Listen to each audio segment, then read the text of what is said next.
Welcome to the New Thinking for a New World podcast, where we explore the most pressing issues that are challenging and changing our societies. We are looking for new thinking and new solutions wherever we can find them. Listen as host Alan Stoga, the Tallberg Foundation's chairman, challenges his guests for analysis, ideas and actions. Together, we can help make our world at least a bit better. OpenAI's release of ChatGPT late last year touched off a global race among developers. Work that had been quietly proceeding in labs around the world suddenly went public.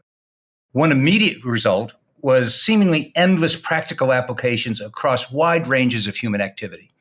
Another was even more speculation about the future. What can't AI do became the question. The answer seems to be anything a human can do, AI can do better. Because of that perception, right or wrong, the only thing growing faster than AI's capability is hysteria about AI's capability. Suddenly, industry leaders are warning about the risk of extinction from AI and actually asking to be regulated. Needless to say, governments love that question and are trying to figure out where to start and how to start. But can artificial intelligence be regulated? Can what happens in thousands of labs worldwide who have access to unlimited computing power and open source code actually be controlled? If so, how and by whom? In a world where almost everything is being weaponized by someone, will artificial intelligence be the exception? There are certainly more questions than answers.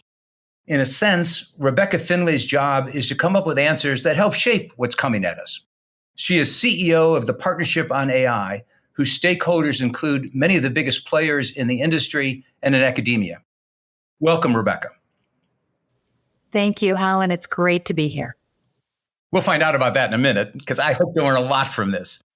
But let's start with this. When Microsoft released its version of AI enhanced, in their case, Bing, Satya Nadella said, quote, "A race starts today in terms of what you can expect," unquote. How is it possible to protect the public interest in a race that may be the fastest ever run, has already started, has no rules and no referees? I have to tell you that I always am uncomfortable when we use the analogy of a race when we think of the development of artificial intelligence. And that will be no surprise to you, because the Partnership on AI is really about thinking thoughtfully and carefully and responsibly about how we deploy artificial intelligence to benefit people and society. And I think you can't begin with thinking about race without thinking about an arms race. And I also am deeply uncomfortable about the analogy to an arms race, because AI, in my mind, is not good, and AI is not inherently bad. But it's also important that we know that AI is therefore not neutral. It is a technology that is developed based on human choices that respond to market conditions that reside within political systems and structures. So it doesn't exist outside of the conditions that we place upon it or the creativity that we instill within it. And therefore, we can choose, we can make choices about how we use it and how we develop it and how we deploy it. And I'm sure we're going to talk about some of those choices over the next little while. Maybe we should back up and start with a definition. Artificial intelligence, some argue, is about replacing or augmenting humans' cognitive power. That would make it fundamentally different from any technology we've seen in the long history of civilization and technology, which is part of the reason why there are so many questions around what's it mean? Where's it going? Who should protect us? And there's all sorts of terms: generative artificial intelligence, large language models, aggregative general intelligence. We don't have time to explain all those. We need hours and weeks and months. It's a huge space. So the shorthand artificial intelligence, would you accept that very simplistic definition? It is technology that could replace or augment maybe it should be the other way around, augment or replace humans' cognitive power. What I like about that definition is that it defines artificial intelligence in the context of human intelligence and capabilities. So I do like that piece of the definition. When I talk about artificial intelligence, I say that it's a suite of a variety of different technologies and approaches that have evolved over decades of computer science research. And the one that gets the most attention these days is what is called machine learning, which then evolved into deep learning or reinforcement learning. And what's unique about those systems is that they are not rules-based in the traditional sort of rules-based artificial intelligence approach. They're trained on data. So these are systems that are algorithms and statistical methodologies which are trained on top of data that allows them to be very capable of making predictions depending on what they are optimized to do. So when we think about artificial intelligence, we need to think about it not as a generally capable intelligence, but as a system that has been developed and deployed to optimize in a certain way. And when we think about generative AI, this new form of what we're seeing with the development of these enhanced large language models that are trained on these vast, vast amounts of data, is that they are very, very good at replicating discourse approaches and narrative methodologies, or in fact, creativity and design. And so that's why in ChatGPT, for example, you have lots of examples of people saying, give me a poem that is written in the style of Walt Whitman that does the following things. You know, that's where it has been trained to be super capable and super able to optimize with regard to its performance. So when I think about artificial intelligence, I really try to sort of get under the language of intelligence and get into this notion of what is it that these systems are actually how are they created and what are they created to do. And I think it's also important to note that they're systems that are interacting with humans, exactly as you said off of the beginning. And therefore, we as humans imbue these systems and trust these systems in all sorts of interesting ways. And there's a whole area of research around human AI collaboration, which I think is so important, which is better understanding how we interact best with these systems and how they can be developed to, in fact, as you note, augment human intelligence and capability and replace some of the tasks that we may currently be doing, which are better deployed to these systems. I want to talk to you about something Gregory Hinton said recently that I can't figure out if it just terrifies me or I don't understand it, but I'll come to that in a second. I want to use sort of a trivial example. We all heard recently that Paul McCartney made this announcement. There's going to be a new Beatles song because they had a 10-second clip of John Lennon working on a song, and they could, using artificial intelligence, create an entire song. And the world cheers because, oh my God, a new Beatles song. And I cheer too. Almost the very same day, the US security firm, online security firm, McAfee Labs, published a paper how scammers are using 3-second bits of audio to conjure conversation aimed at persuading people their loved ones had been kidnapped. So we had a perfect tiny little example of, wow, a Beatles song, and oh my God, my kid's been kidnapped. Running off the same technology, you already made the point that it's neither good nor bad, but it does have that kind of incredible power. And even the Beatles question has all sorts of really interesting questions around it. Maybe John didn't want that song ever to exist. It's not silly, but it is silly compared to some of what's at stake. How do you think about that?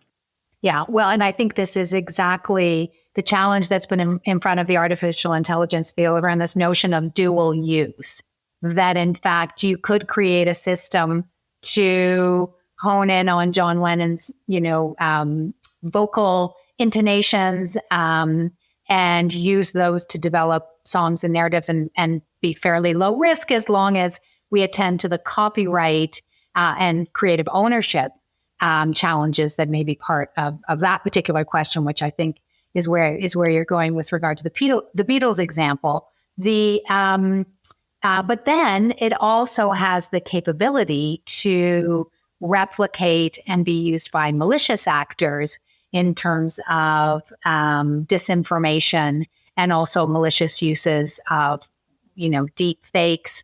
That's certainly one of the concerns that I have around the current technology. And so the question I think that is in front of all of us, whether you're a responsible actor in industry, in civil society, or in policy, is how do you allow for the creative, positive, and beneficial uses of artificial intelligence and protect against the malicious and harmful uses of artificial intelligence? And that is not a trivial question by any degree. And something that, as you noted at the beginning, is certainly part of the debate in the policy circles right now. But even more so, it's an active debate in civil society and in the industry and private sector side of the world as well. Because, the belief being that community standards and collective norms can get underway and get instilled into social change and social practice. That's certainly one of the things that we believe at the Partnership on AI, in anticipation of the longer term approaches that will come out of policymakers as well. And just on the Beatles question, there's a whole, I expect we're going to see a whole set of case law emerging around these generative AI models and the question of whether design and creativity is copyrightable and to what extent. We just saw the Supreme Court decision with regard to the Andy Warhol art. So I think these are all open questions that are going to get resolved through case law over the next several years. The Beatles versus McAfee Labs kind of issue is the very traditional way of looking at technology as a tool. Good users, bad users. That's true of atomic energy. It's true of nitrogen. It's true of every technology that's ever been invented. There's always been some great uses and good guys using it, and some horrible uses and bad uses. My question on AI, and this is where I get really confused, goes to something that Gregory Hinton, just after he left Google, the godfather of AI for those who are out there listening, argues that as AI progresses, it will develop sub-goals to work more efficiently in achieving its main goal. But these sub-goals won't necessarily align with human objectives. At that point, he says, batten down the hatches. He worries that this makes humans vulnerable. In effect, I think he's saying that AI becomes self-generative, not just codes itself, but literally self-generative, assigning itself its own tasks. How should we think about that? Because it isn't AI today. AI today is interesting, not going to kill us all. He's worrying about this future where that's where the existential risk begins to pop up. Yeah. Well, first of all, I had the honor of working with Geoffrey Hinton when he was a CFAR director for a program when I was working at the Canadian Institute for Advanced Research. I have seen his leadership from very early days at the University of Toronto and all of the amazing things that he has done. And I think he is a creative and ingenious and profound thinker in the space. And I would not in any way take on or challenge his concerns. Having said that, I am not Geoffrey Hinton. And so I find it very hard to operate in the space of hypothetical future challenges. And so I am a firm believer that we need to attend to those, and we need individuals like Jeff speaking out very, very loudly and very clearly about potential future risks and concerns. And we need to be continuing to do thoughtful and open research on those challenges and think about what the potential harms could be. And at the same time, one of the best ways to sort of prepare for the future is to be attentive to the issues in front of us today. So if we are laying the foundations for responsible practices across the application of AI into healthcare, for example, or into challenges of energy production and environmental management, I think those are all ways in which today we can be thinking about, okay, let's make sure that we're doing this as responsibly and as safely as possible. And let's make sure that we at the same time are attending to the future risk as well. I'll tell you a little bit about one of the initiatives that we've been working on over the last 6 months, which is really pulling together a community across industry, the large AI labs, as well as with the academia and civil society to try to think, what are those safety protocols that are fit for purpose today with regard to these large-scale AI models, and also can evolve over time for future risk? And we bring a diversity of perspectives around that work. I happen to believe that the most important breakthroughs happen when you sit on the edges of and between disciplines and sectors. We bring together a group to focus on that with the goal of sort of trying to bridge the gap in some way between current issues, current concerns, and positioning for future long-term risks. And you have to think about not only what are the protocols of does it mean to deploy these systems safely, but then what are the governance systems and governance structures that need to be put around those protocols in order to manage them over time. That's exactly where I want to go, but let's keep Hinton's concern about some future where Hal actually just says, can't do that, Hal, I can't do that, as something you want to build a regulatory system to prevent ever from happening. So presumably that is, we know nobody wants that. So what you're doing now should somehow build not just protocols, but cultures, to use a word, that would never let that happen. So that's my first assumption. My second assumption, though, and this is, I got to get one other great from the industry out of the way here, and I'm putting you in an awkward position, so I apologize. So Eric Schmidt recently said that there's no one in the American government capable of AI oversight. It's too technical, it's too complicated, it's evolving too fast. Self-regulation is what the industry ought to do. I don't want to put you too much on the spot, but there's two questions.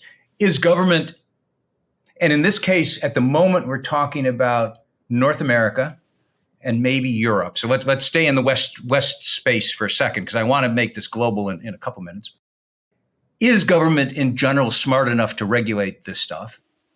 And secondly, medical doctors swear a Hippocratic oath.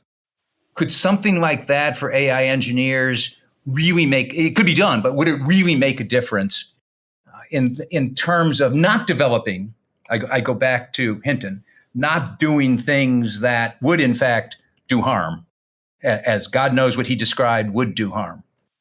I love that you're going there and that you brought up the word culture and thinking about what is required in long-term research around artificial intelligence and this notion of a Hippocratic oath, because one of the areas that I personally believe is profoundly important is thinking about how right at that early stage of research, if we think about this as a value chain of research through to design, development, and deployment, and then monitoring and use moving forward, how do we, I personally believe that if we do not instill a culture of self-regulation and anticipatory risk assessment at the research stage of artificial intelligence, we're not going to be able to get it in all the other stages. And there was a very good report that was released last year by the National Academies of Sciences in the US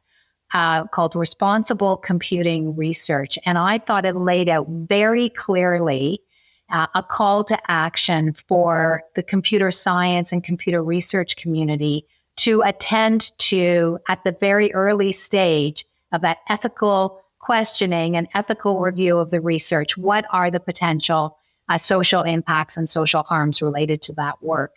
We released a report on this for the responsible publication norms about 18 months ago, and I was really happy to see it get picked up in Nature Machine Intelligence. And I just feel this is an area of work that we all need to be attending to. So I don't often get an opportunity to talk about it. So I'm really happy that you brought it up, because I think it's crucially important.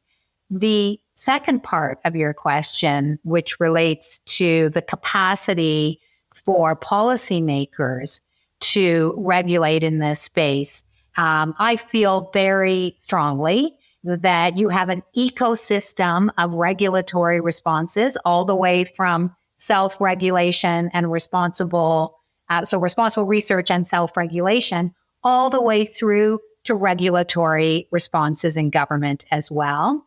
And that, you often see a lag in terms of good, smart, innovative public policy being put into place while government and policymakers get up to speed with regard to technological change. But I do believe it happens, and I think it can be done very, very well. And one of the areas, that's just sort of, to me, the foundation with regard to regulatory response is good, strong privacy legislation being put into place, because that's sort of the foundation upon which so much of the protections and that are required with regard to artificial intelligence moving forward, and then protections for society and individuals as well. And I also feel that when you get into that self-regulation versus regulation debate, you end up focusing on the two extremes of hard law and no law. And to me, when we think about regulation, there's a whole spectrum of ways in which public policymakers can be intervening and interacting together with responses that are non-governmental in nature in order to create a healthy ecosystem. And so we really need to widen the aperture as we think about that. If you feel that the world lacks global leaders, please help support the Tallberg Foundation programs. Individual donations are being accepted at tallbergfoundation.org /donate. That's TALLBERG foundation.org /donate. I want to get to the global point in a second, but first, I'm glad you mentioned social media, because clearly the way social media has been regulated, I use huge quotes on that word, in the United States, is widely viewed as a failure. I can't sit in a policy meeting on almost any subject and not hear the root cause of the problem is social media. Now, that's an exaggeration, but nonetheless, I know no one who's defending, other than people who make money off it, how social media in the US in particular, Europe has tried to do something quite different more recently, but I'm not sure the impact is as profound as they like to tell us it is. I would argue social media regulation is the case in point that scares the hell out of me when it comes to thinking exactly about regulating in this space. The authorities were more or less, and continue to be more or less, absent for all sorts of reasons, including, and I go back to Schmidt, maybe they don't get it, or they didn't get it for so long that by then, cow out of the barn or horse or whatever the hell animal left the barn had left the barn. If you accept that they were mistakes, what are the mistakes of how the U.S. didn't regulate social media that maybe can change how we begin thinking about this space? Well, I think there's two pieces of foundational regulation that most markets have in place that would allow for additional protection in the U.S. And so one of them is, as I mentioned, good, solid federal privacy legislation. So really clear legislation that requires all actors, including social media companies, to have clear terms of reference, clear consent, and an incumbent requirement to protect people's privacy first. So I think privacy is one of those areas. And then the other really clear area that many jurisdictions, and the UK's done some work in this regard, is really thinking about children. Because when we think about social media and social media harms, often the conversation is about the mental health of teenagers and adolescents. And so, thinking about what additional protections need to be in place for children, and all the ways in which that could be done, both in terms of regulation, but also in terms of other forms of self-regulation and disclosure. So from the social media perspective, those two core pieces, which we've seen enacted in many jurisdictions globally, are two elements that could really assist in terms of providing a foundation for protections with regard to social media more broadly. Having said that, I think that there is accountability for the platforms themselves with regard to how they develop and deploy social media. And some of the work that we've been doing has been focusing specifically on generative media. So that's audio, visual, video, and others. And how do you disclose the use of that? How do you manage the malicious use of that, particularly in high-risk geopolitical settings? And what level of accountability do you provide externally with regard to how you're taking that on? We've seen some really interesting human rights reviews of the social media platforms in different settings and some commitments with regard to that, whether it's through things like the Meta Oversight Board, right, that's been put into place as a way to have some form of external scrutiny and accountability. We have other companies who have put in place external advisory review committees. We have the Ether board at Microsoft and elsewhere. So I do think some of these pieces are critically important in terms of managing both on the social media side of things, but also in terms of AI more generally moving forward. Although to the point we have, and it's not our conversation for today, the Twitter counterexample. Somebody buys it, he decides I'm not going to do it that way, I don't want that board, and boom, it's gone. So that's the problem with self-regulation, is when the self changes, so too does the regulation. But I want to talk just a bit, and you've touched on already, how AI might be regulated. On the one hand, humans make the decisions up to a point about the construction and operation of AI models. So presumably the humans, can be regulated or licensed or restricted or something. Although how you do that globally is a different issue. I still want to get to global, so I keep on saying that. But then you have the problem that I go back to Hinton, and even short of that, we know AI codes itself. So at what point does the human that started the coding lose responsibility for what his children code themselves, his AI children? So unanswerable questions. It's a muddle of a question because I'm muddled. I don't know how to think about the how problem. How should I think about how? I think you're asking the right questions, and I think these are the questions that are in front of the many individuals and citizens, but also in front of the global community. So there's been a couple of different approaches to thinking about regulation, and one of them that has gained much momentum, and even more with the vote last week in the European Parliament to advance the EU AI Act to the next level of trilogue deliberations with regard to the EU AI Act, is to think about it as a framework of risk.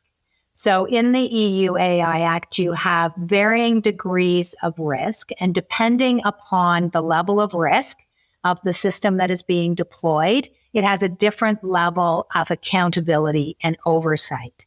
And I think there's something quite compelling about that. It might not meet all use cases, and it may not meet all certain sectors in which AI is deployed. But I think it is a useful way of thinking about how do you define risk, and how do you define how a system is working in terms of an application related to that risk. And so there are types that are banned completely, and then there are some that are incredibly low risk because there's very little human data or potential for discrimination or bias.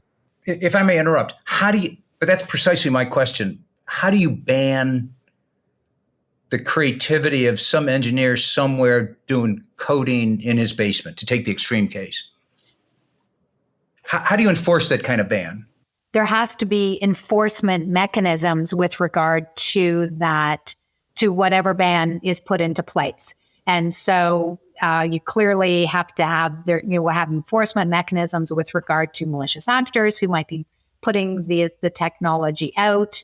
And then, the vast majority of actors in the space are those who want to deploy their products and services into commercial markets and systems. So we'll be regulated therein. But yes, I hear what you're saying. There's always the concern that there could be a malicious actor who is trying and attempting to do something beyond the framework that's provided.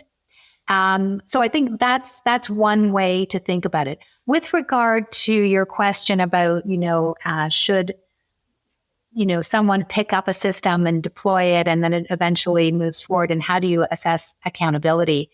I think, I always just go back to the very simple understanding that we have institutions and structures and legal frameworks that are based on decisions that are made by individuals and organizations that then hold liability and accountability for what they're doing. So we could find ourselves potentially in the future in a space whereby something gets developed that there is no human attribution for. But right now, we have systems and structures in place. We can assign accountability so that malicious actor who does that can be found, and the regulations can be enforced.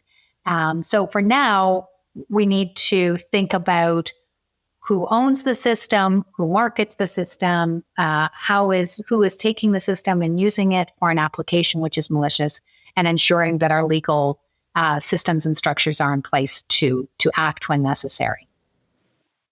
I have enough questions to talk for hours, but I won't do that. Instead, I will go global. You've used the word "we" a lot, and it's one of my least favorite words available because I never know who "we" is. And as a Westerner, I'm willing to grant that we in the U.S., in Canada, as you are in Europe, have overlapping values, if not quite fully the same. We have overlapping approaches to things. We think in many ways in similar fashion about these issues. But if the Ukrainian war has taught us anything, the rest of the world does not necessarily share all of those values. They look at some of the exact same issues really quite differently. And if anything is global, it's AI creativity. We know countries like China, like Israel, like Singapore, the list goes on, where there are a lot of really powerful scientists and engineers in government and not in government working on these issues. And they aren't necessarily part of the "we" that you and I have used several times during this podcast. So I can put this question one of two ways. I could put it the impolite way, which said, come on, as long as that's true, is it really possible to regulate AI since you're only regulating one piece, an important piece, but not necessarily in the future, the most important piece? Or put it differently, is there a way to get to a common understanding? If so, how, where, who? How do you do that? Because it's clearly not happening in the public sector. How do you get that common understanding about the future of AI and how we, defined globally in this case, ought to manage that challenge? Yeah, that I think is it's a yes/no question. It really is, I think, one of the most profound questions. Certainly for me, I lead an organization that has over 100 partners in 16 countries, but the vast majority of those partners are based in the West. And so I often use the word "we" because I work in community and in partnership with this really extraordinary group of individuals and organizations that come together to do this work. But I appreciate my own bias when I use that word in thinking more globally. And I had the opportunity just last week to be in Oslo for the Oslo Peace Forum, which was a fascinating, insight into many conflict settings globally, many representatives there from the UN and from Africa and from organizations and entities active in conflict settings working towards peace mediation, and really hearing some of the concerns that they had about the way in which misinformation and disinformation were being deployed and in those environments, and the urgency and pressures therein. And I just couldn't say more clearly that we have to be thinking constantly about how we cross those divides, how we hear and center those perspectives in the work that we're doing, and how we set agendas and priorities based on a much more global understanding of the imperatives with regard to responsibility. And, there's really interesting areas of work that are happening around trade and interoperability of standards and development. And this is crossing all borders, whether it's the work happening through the UN or through UNESCO or the G20, a little bit also announced this year through the G7. I'm a firm believer, all of those, we need to be deploying all of those measures to continue to be exploring where we can take action. And when I say we, I mean we much more globally, where there is consensus, and how we put some of those rules of the road, right? Those guardrails into place that will allow for these systems to be deployed. And, and at the same time, realize, yes, there are very, very different perspectives and very, very different constraints on the way in which this technology is being deployed globally. So some of the work that we do is just to really find where are those organizations that want to come together and intentionally construct and work with this. And that is my most important mission right now, is thinking about how the partnership on AI can truly stimulate and catalyze and mobilize some of those conversations, which are so crucial. Let's leave it there, and I'll make an offer. The Tallberg Foundation would be delighted to work with you on those conversations, because I can't imagine anything more critical, including climate, by the way, to my grandkids. These are issues we need to come to grips with. So, Rebecca Finlay, CEO of the Partnership on AI, thank you very much for this conversation. You've now become the official advisor to the Tallberg Foundation on Artificial Intelligence. Let me be the first to congratulate you. I am honored. Thank you so much. Thoroughly enjoyed the conversation, Alan. Thank you. Buenissimo. Thank you for joining us. Please rate our show on Apple Podcast and subscribe. Meanwhile, you can find us on Facebook, Twitter, and Instagram. Or you can subscribe to our newsletter at tallbergfoundation.org to learn more about our work. That's TALLBERG foundation.org. Thank you, and we'll be back again next week for another episode of Tallberg's New Thinking for a New World. This podcast was brought to you through the generous support of SNF, the Stavros Niarchos Foundation.